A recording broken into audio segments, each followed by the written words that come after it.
मुश्किलों से भाग जाना आसान होता है, मुश्किलों से भाग जाना आसान होता है, हर पहलू ज़िंदगी का इम्तहान होता है। डरने वालों को मिलता नहीं कुछ भी और लड़ने वालों के कदमों में ये जहान होता है, लड़ने वालों के कदमों में ये जहान होता है। नमस्कार दोस्तों एवं मेरे प्रिय विद्यार्थियों, मैं हाजिर हूँ एक बार पुनः आपके अपने YouTube channel skies to met में एक नए टॉपिक के साथ। और आज का हमारा टॉपिक है पार्ट्स ऑफ स्पीच। इससे पहले हमने ग्रामर क्या है उसके बेसिक्स को समझाया था और आज का टॉपिक है हमारा पार्ट्स ऑफ स्पीच। इसे हम हिंदी में कहते हैं शब्द भेद। स्टूडेंट्स, हम अपने दैनिक जीवन में दिन प्रतिदिन जो शब्द बोलते हैं, जो वाक्य बोलते हैं घर पे या ऑफिशियल लैंग्वेज में, तो उन शब्दों के कई प्रकार होते हैं। वो कौन कौन से प्रकार होते हैं वही हम आज लेके आए हैं। तो हमारा पहला है नाउन। नाउन को हम हिंदी में कहते हैं संज्ञा। ये संज्ञा क्या होता है? किसी व्यक्ति, प्राणी, वस्तु, स्थान, गुण, दशा, अवस्था या कार्य के नाम को संज्ञा कहते हैं। संक्षेप में यूँ मानिए, इन शॉर्ट, कि किसी भी सजीव अथवा निर्जीव वस्तु को अथवा प्रत्यक्ष अथवा अप्रत्यक्ष ऑब्जेक्ट को हम संज्ञा कह सकते हैं। इससे पहले आप लोगों ने पढ़ा होगा, समझा होगा कि किसी व्यक्ति, वस्तु या स्थान के नाम को संज्ञा कहते हैं। A noun is the name of a person, place और थिंग। दोस्तों, वो जो परिभाषा है, डेफिनेशन, वो एक छोटी परिभाषा है, गलत वो भी नहीं है, लेकिन हम ऐसी परिभाषा लेके आए हैं जो कक्षा 1-2 से लेकर के और आखिर तक, जहाँ तक जिस लेवल की आप पढ़ाई कर रहे हैं, आपके लिए ये यूज़फुल होगी। तो समझ लीजिए कि नाम को हम संज्ञा कहते हैं। किसका नाम हो सकता है? मैंने यहाँ पे लिखा है। अब हम बात करें एग्जाम्पल्स के द्वारा समझाने की। तो एग्जाम्पल हमने इसमें नीचे नोट कर दिए हैं। कारण ये है कि हमने ये सोचा, ये प्रयास था हमारा कि वीडियो ज़्यादा लॉन्ग ना हो, और इसमें हमने एग्जाम्पल्स दिया है नाउन का। जैसे शिवम है, किसका नाम है? किसी इंसान का, प्राणी का नाम हो गया। चेयर वस्तु का नाम हो गया। आगरा स्थान का नाम हो गया। और लव एक हमारे भाव का नाम हो गया। हालांकि जो लव है वो हमारा एज ए वर्ब के रूप में भी यूज होता है। चलिए, हम अगला अपना वर्ड लेते हैं प्रोनाउन। प्रोनाउन क्या होता है? इसे हम हिंदी में कहते हैं सर्वनाम। ये क्या? नाउन के स्थान पर प्रयुक्त होने वाले शब्द प्रोनाउन कहलाते हैं। इस वीडियो में एक आसानी के लिए हम केवल हिंदी वाली डेफिनेशन ही, हिंदी की परिभाषा ही आपके लिए बता रहे हैं। इंग्लिश की डेफिनेशन के लिए हम एक अलग वीडियो बनाएंगे जिसमें लेटर से लेकर के और आगे तक की डेफिनेशन सब इंग्लिश में हम उसमें डालेंगे। तो क्या है कि नाउन के स्थान पर प्रयुक्त होने वाले शब्द प्रोनाउन कहलाते हैं। जैसे हम कहें कि शिवम पढ़ रहा है, तो शिवम तो नाउन हो गया क्योंकि नाम है। हम शिवम ना बोलें, हम कहें कि वह पढ़ रहा है, तो जो वह शब्द आया वो किसकी जगह पे आया? शिवम की जगह पे। तो वह हमारा क्या हो गया? सर्वनाम हो गया, प्रोनाउन हो गया। और वह चूँकि किसी का नाम थोड़ी है, वह शब्द शिवम के लिए भी आ सकता है और संतोष के लिए भी आ सकता है, रवि के लिए भी आ सकता है, किसी के लिए भी आ सकता है।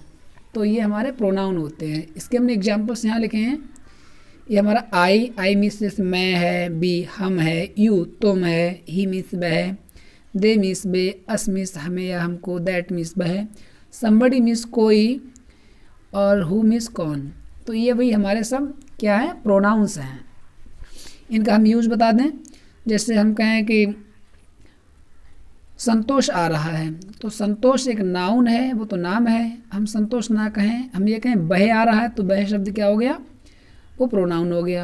या कहें कोई आ रहा है, तो कोई भी हमारा प्रोनाउन हो जाएगा। कोई पूछे कौन आ रहा है, संतोष की जगह पे प्रश्नवाचक वाक्य बना है कौन आ रहा है, तो कौन शब्द, ये हमारा जो कौन है वो भी प्रोनाउन है।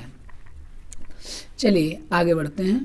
तो प्रोनाउन क्या होते हैं? जो नाउन के स्थान पर प्रयुक्त हो जाए वो शब्द प्रोनाउन होते हैं। नेक्स्ट है वर्ब। इसे क्रिया कहते हैं। और क्रिया क्या होता है, जिस शब्द से किसी कार्य का करना या होना पाया जाता है वह वर्ब कहलाती है। इंग्लिश में एक बहुत छोटी डेफिनेशन भी है, a verb denotes an action, अर्थात क्रिया कार्य को बताती है कि क्या कार्य किया या किया जा रहा है, किया जाएगा। तो जैसे क्रिया का एग्जाम्पल ले लें, is, come, teach. Is means है, कम मीन्स आना, टीच मीन्स पढ़ाना। इसके एग्जाम्पल्स और हो सकते हैं, इज, एम, आर, बाज, बर, हैज, हैड।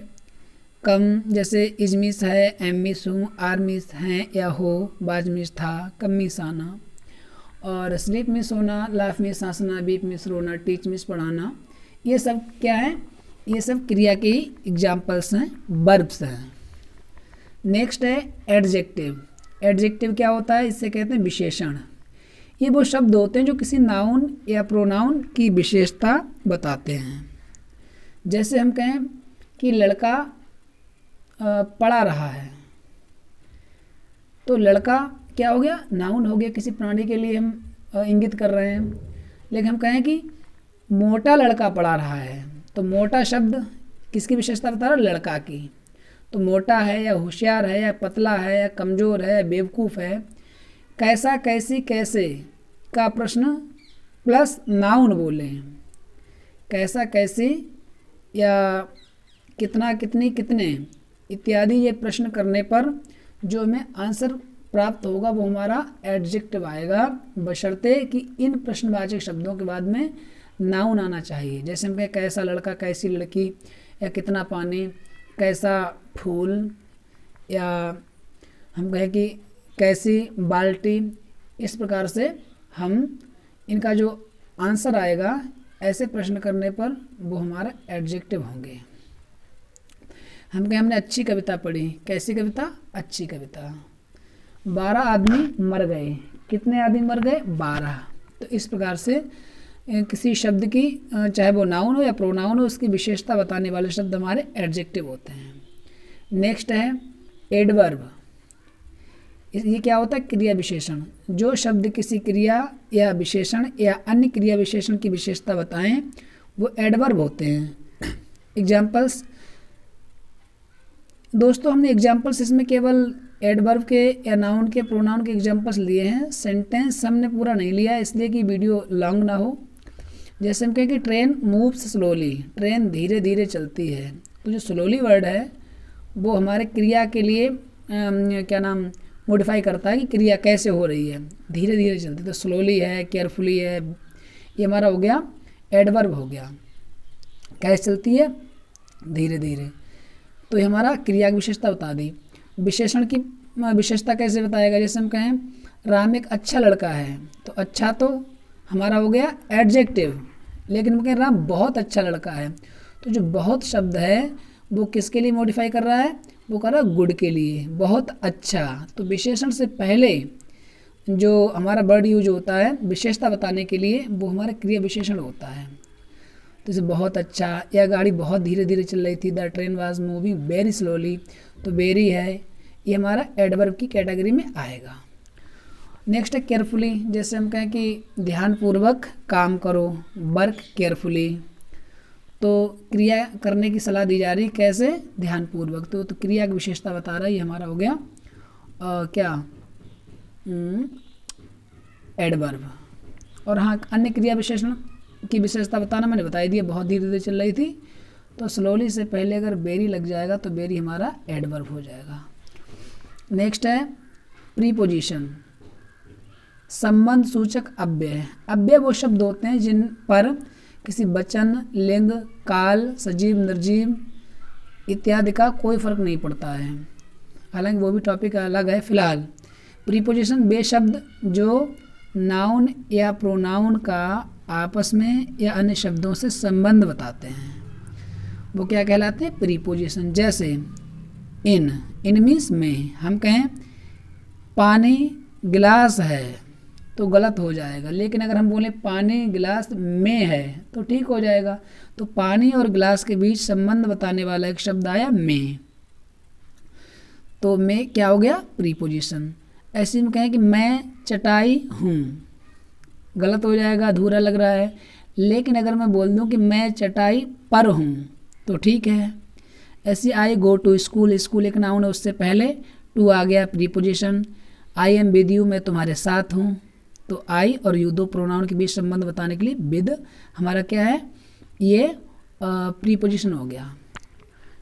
और नेक्स्ट है कि कंजंक्शन। कंजंक्शन क्या होता है, संयोजक अव्यय, इसे समुच्चय बोधक अव्यय भी कहते हैं। ये क्या होता है, जोड़ने का काम करता है। ये वे शब्द जो दो शब्दों या वाक्यों को जोड़ने का कार्य करते हैं कंजंक्शंस कहलाते हैं। जैसे हम कहें राम और श्याम खाना खा रहे हैं, तो राम और श्याम दो हो गए, हम अलग अलग लिखेंगे तो राम खाना खा रहा है, श्याम खाना खा रहा है, ठीक है। जोड़ेंगे तो हो जाएगा राम और श्याम खाना खा रहे हैं। हम कहें मैंने अपना हाल सुना दिया, तुम कुछ नहीं बोले, दो वाक्य हैं, इसको जोड़ेंगे मैंने अपना हाल सुना दिया लेकिन तुम कुछ नहीं बोले, तो दो वाक्यों को जोड़ा जा रहा है यहाँ पे। अदरवाइज का प्रयोग हो जाएगा, जैसे हम कहें कि उसने तुम्हारी मदद की, तुम फेल हो जाते, तो बोलेंगे उसने तुम्हारी मदद की अन्यथा तुम फेल हो जाते हैं। येट का प्रयोग, वह 3 बार फेल हो गया, उसने हिम्मत नहीं आ रही, कैसे जोड़ेंगे, वह 3 बार फेल हो गया फिर भी, येट मीन्स फिर भी उसने हिम्मत नहीं आ रही। एंड मीन्स और, बट मीन्स लेकिन, अदरवाइज मीन्स अन्यथा या नहीं तो या वरना, येट मीन्स फिर भी। अगला है इंटरजेक्शन, इसे कहते हैं विस्मयाद बोधक अव्यय है। इन शब्दों का प्रयोग हृदय की आकस्मिक भावनाओं जैसे खुशी है, दुख है, आश्चर्य है, क्रोध है, शाबाशी सराहना है इत्यादि को प्रकट करने के लिए किया जाता है। जैसे हम क्या हो रहा, we have won the match, aha हम मैच जीत गए, तो खुशी का भाव डिनोट करने के लिए हुर्रा का प्रयोग हो गया। Ouch, I hurt my leg, ouch मेरे पैर में चोट लग गई। ये जो आउच होता है ये इंटरजेक्शन एक वर्ड होता है जो कि दर्द या दुख के लिए इंगित करता है। नेक्स्ट जैसे वाव, ये भी हमारा सुखद एटमॉस्फेयर के लिए यूज होता है वाव। और last but not least articles, इसे हिंदी में कह सकते हैं उपपद या निश्चायक शब्द। ये वे शब्द हैं जो नाउन से पहले प्रयुक्त होके उस नाउन के महत्व अथवा निश्चितता के बारे में बोध कराते हैं। आर्टिकल 3 होते हैं, ए एंड द। ये भी एक बड़ा टॉपिक है, इस पर अलग से वीडियो बनाई जाएगी आगे। अब इतना समझ लीजिए कि आर्टिकल्स जो ए है इसका प्रयोग होता है हमारा कंसोनेंट्स साउंड से शुरू होने वाले एक वचन कॉमन नाउन से पहले ए का प्रयोग होता है, और एन का प्रयोग होता है वोवेल साउंड से स्टार्ट होने वाले एक वचन कॉमन नाउन से पहले, और दा का प्रयोग होता है जो अपने तरह की दुनिया में ब्रह्मांड में अनूठी चीज़ें हैं उनसे पहले दा का प्रयोग होगा, या जिसके विषय में पहले कुछ चर्चा की गई हो, उल्लेख किया गया हो, निश्चित चीज़ें हैं तो उसके लिए दा का प्रयोग होगा। तो ये हमने आज शामिल किए थे parts of speech, noun, pronoun, verb, adjective, adverb, preposition, conjunction, interjection और आर्टिकल्स। इसमें कम से कम 8 तो याद कर ही लें। और मैं आपसे अनुरोध करूंगा स्टूडेंट्स कि इनके लिए वीडियो पॉज करके एक बार पढ़ें और समझें, और इसको अगर आपने याद कर लिया तो हमारा पढ़ाना समझाना सफल है। और इस वीडियो की समाप्ति इस लाइन के साथ कि चांद पर निशाना लगाओ, अगर आप चूक गए तो सितारों पर ज़रूर लग जाएगा। Thanks for watching.